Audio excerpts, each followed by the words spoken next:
And now for the main prize. Side. We have an Angstadt arms thing, either the UDP-9 or the SCW-9. Which one we got? We got. Damn. Okay.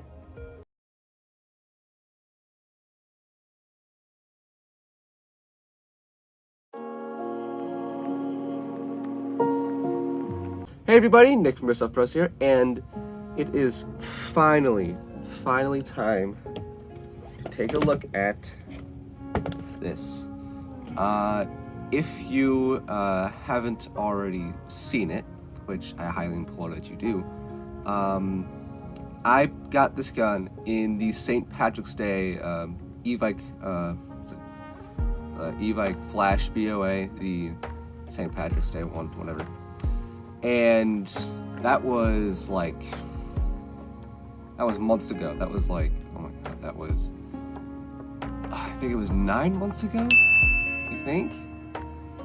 For reasons I will explain later, I wasn't able to take a look at this gun in a review, but now I'm able to. It works, it's fine, and yeah, let's jump right into this review. Alright, so here we have the box. We got the giant Angstadt Arms logo right up there.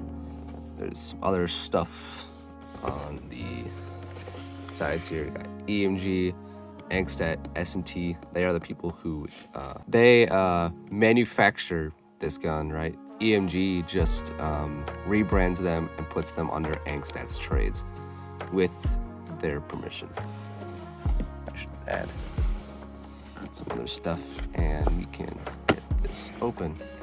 Inside we are greeted with a nice foam top layer, as well as the user manual. And inside we have the SCW-9 itself. Other things that come inside the box are we have our 90 round mid-cap magazine, as well as a second one in the box. I was actually, when I picked this up, I saw there were 2 magazines in it, and I was like, oh, that's kind of cool. But yeah, there's 180 shots right there. It also comes with a speed loader, like this one right here. There's also this. It's a little card. You just scan for stuff, I guess. But yeah, this is a card of, oh my god, I believe it's a card of authenticity, basically saying that yes, this is an EMG, and it's not a fake, but whatever.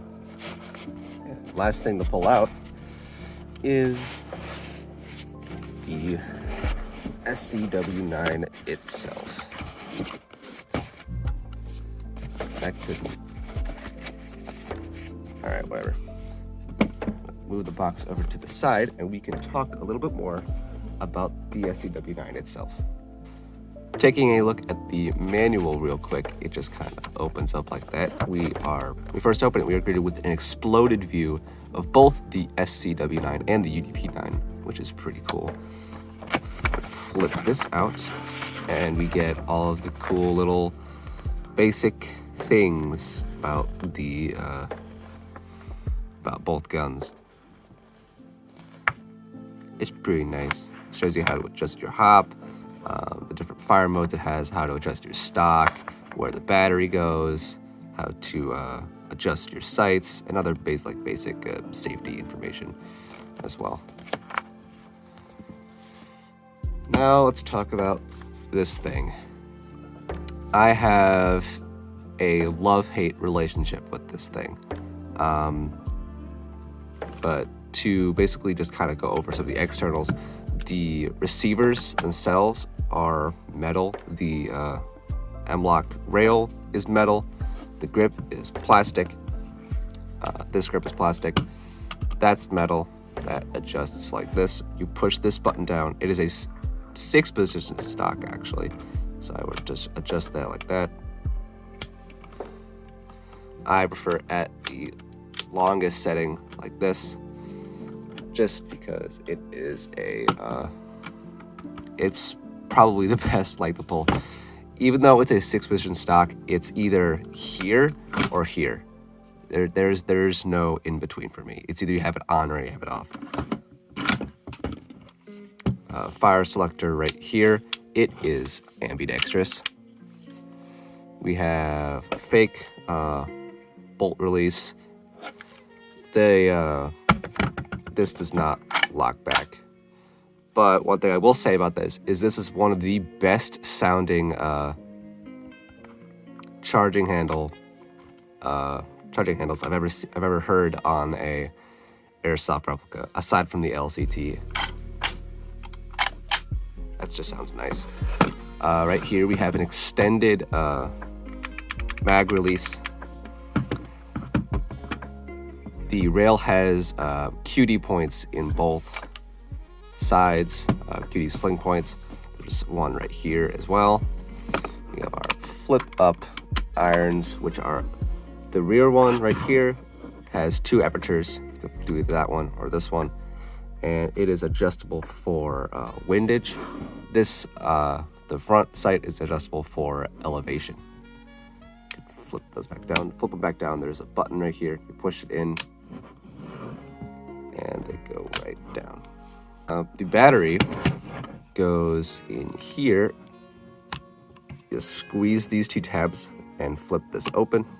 It is wired to DINs. There is a MOSFET in here, but it is very basic. It's not a programmable MOSFET, so you're not going to get any cool fire modes with it. You're just going to have to stick with the safe, semi, and auto. That's all you get. Something I actually don't like, I didn't like from the bat, right off the bat, is that this fire control switch, it's normal, it's completely straight like that. However, this one has a little indent in it. I could not tell you why that is, but what I do know is that it makes adjusting lefty a little bit more uncomfortable. I don't have as much room to push it, and it just kind of slides across my finger, and it's uncomfortable. Whereas this one, it's much more comfortable to do. Right in here with your orange tip, the orange tip is painted on over these internal threads. These are 11 millimeter negative threads. So you should be able to put any 11 millimeter adapter inside there. However, and this is a big however, on this particular gun, these threads came cross-threaded. They would not. I have a thread adapter here with me, and not on me, but with me, and it came with the Bifrost. I specifically bought the Bifrost to use with this, and when I tried screwing it in, it wouldn't go in all the way, and it would slant off to like whatever angle, so it would not line up. These threads are cross-threaded, which really sucks. I've contacted a couple retailers being like, hey, can I get a replacement outer barrel for this? My threads are cross-threaded. I can't use them. And they're like, oh, well, no, we don't currently sell any replacement barrels. You're just gonna have to deal with it. I'm like, okay, all right. So I guess I won't be using the Bifrost on this because, like I said, threads are cross-threaded. What can you do? Yeah, that's a shame. Hopefully, if you do end up deciding to get this gun, or on other models out there, these threads are not cross-threaded, but on mine they are, and it really sucks. Now, for battery fitment, I found that this is a Matrix 1100 milliamp 11.1 LiPo. I found that this LiPo fits the best inside of this gun.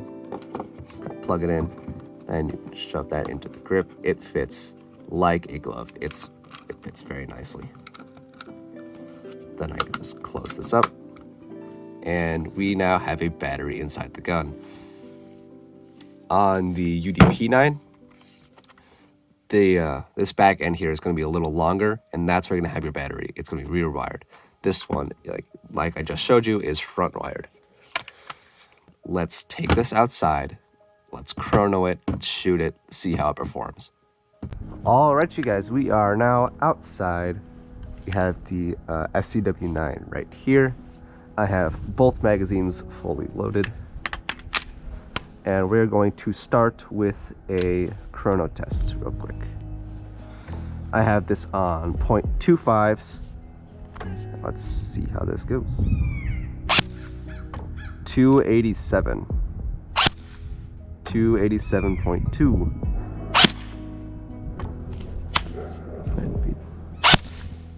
286.1. 284. 284. 288, 283, 285, 292, 285. It's a very low power shooting gun. Let's try it on some, let's try some auto. I am using an 11.1 in this, as I showed before. 16.5, that's not bad. That's not bad. At all below 1 joule, that's not bad.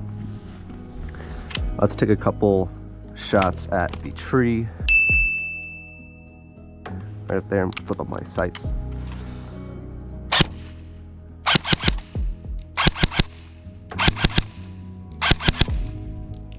I can hit the tree, no problem.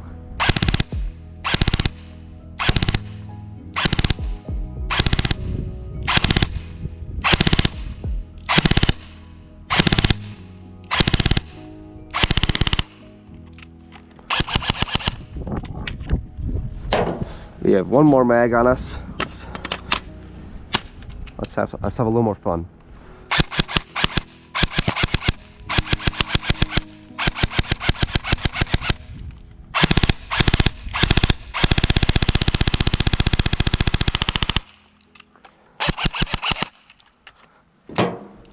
Out. One thing I will say about this gun is that it shoots pretty loudly. I don't know if you guys could hear. Well, yeah, you can hear it, but I don't know if you can hear just how like it's a very loud pop, especially like right there. It's a pretty noticeable pop. There we go. Yeah, it shoots pretty loud. I can hit that tree pretty easily. It chronos well under 300, so it's perfect for CQB arenas. But yeah, like, it shoots nice, it feels nice, it works. However, there is a reason why I took so long in making this video, which I will explain in a couple minutes. See you for final thoughts. All right, final thoughts on the Angstadt Arms SCW-9. It's all right, so I believe I should start this with why it took me so long to make this review in the first place. Like I said before, I got this gun in March, I believe it was either March or April of 2022, and it was like, I picked it up, it was great, it worked. However, remember what I said about these threads being cross-threaded? So what I intended to do about that was I wanted to fix these threads. And so what I did was I bought a tap and die set, right? And I wasn't about to straight up use a tap and die on the threads as they are on the gun, because that could cause damage to the internals. So I took it apart as best I could at the time, and I tried using the tap and die. It didn't work, or either it didn't work or I just didn't try hard enough. But I eventually gave up on that. So One of the things that I can say about this is that it was a pain to disassemble, and it was an even bigger pain to reassemble, especially in working order. The first time I reassembled it, the wires were getting in the way of the hop-up unit, and the hop-up didn't line up with the little hole that's inside the mag well. I don't know if you can see it, but it's to the front up there. The hop-up unit wasn't lining up with that hole, so didn't matter what mag you put in it, it would not feed into the hop-up. So it wouldn't shoot. It would shoot, like it would dry fire, but it wouldn't shoot a BB. And I tried for hours and hours to put it back together, and I eventually just gave up. I left it as it was. I put it back in its box for months, never touched it again. Then, fast forward to now, actually, like a couple days ago, I get some new Allen keys in the I get some new Allen keys in the mail from Amazon. They're T-handle Allen keys. They're pretty long. They can fit down this grip, which was what I originally got them for. But I got new Allen keys, and I was able to unscrew the grip, and I took the gun apart again to try one more time to get it to reassemble correctly. And since I'm right here now, showing this gun off to you, I eventually succeeded. It did take a little bit, but I did eventually get it working. The biggest trouble was how the wires were supposed to be routed.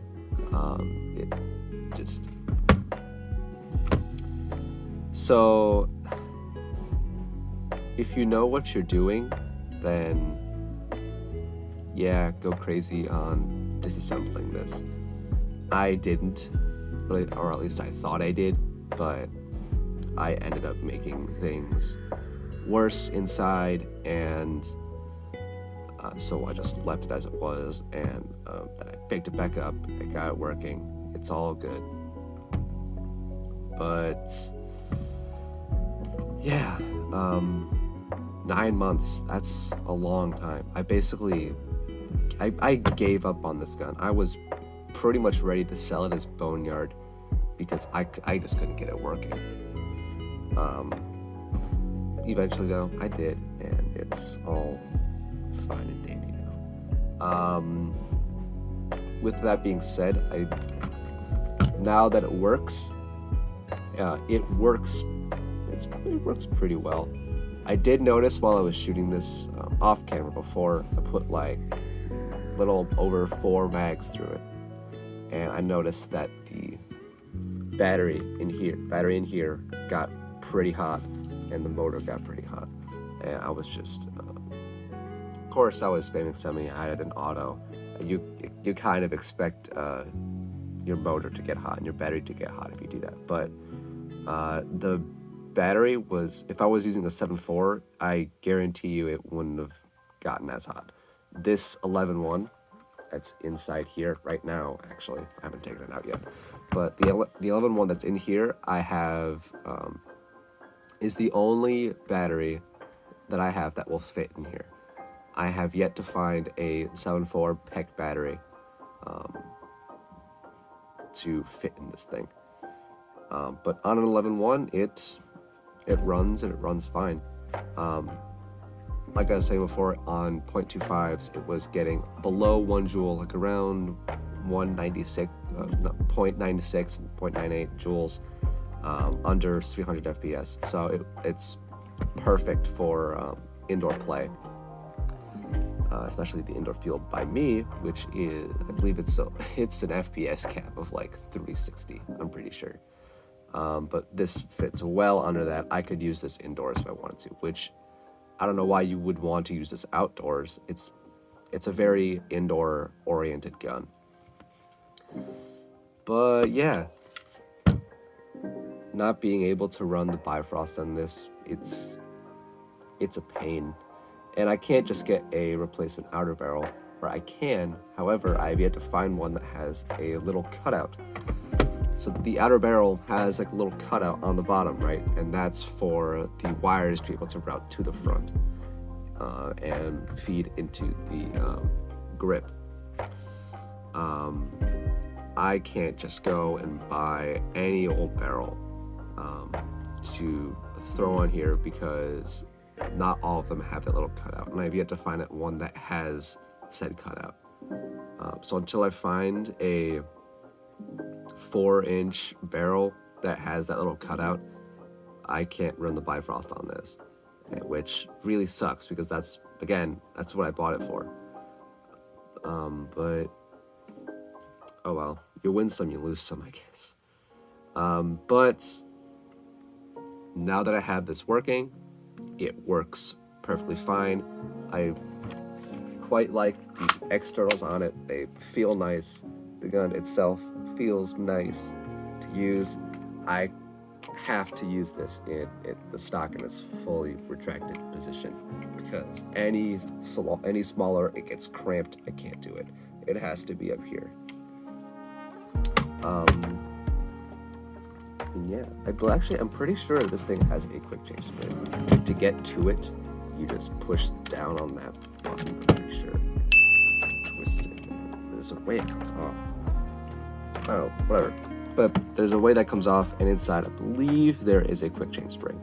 This is using a version 3 gearbox. It's not version 2. So do with that information as you will.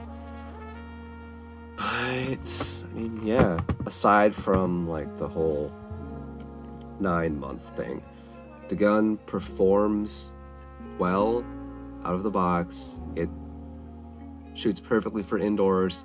Its externals, they feel nice, they feel solid.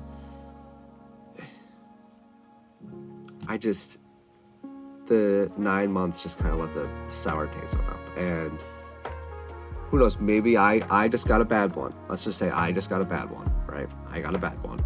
So hopefully, if you end up deciding to get this gun, the threads will be fine. You can run whatever you want on those. Just on this particular one, they were cross-threaded. I tried fixing it. I screwed it up, and yeah. But with all of that said and done, I want to thank you for watching this video. I want to thank you for 300 subscribers. I'm gonna say that until I make the 300 subscriber video, which should be out. Oh my god, that's within the next couple weeks. I think we'll have it out. But when it worked, and it works. When it worked, it's solid. It's fine. But when it didn't, it was just a paperweight. I'm gonna say that right now. It was a paperweight. But yeah, thank you guys so much for watching. If you did enjoy this video, please consider leaving a like, comment, and subscribe if you want to. I can't force you to do anything. It's all up to you. It's all whatever. Yep, thank you guys so much for watching, and I hope you guys have a great rest of your day. See you later in the next video. Peace.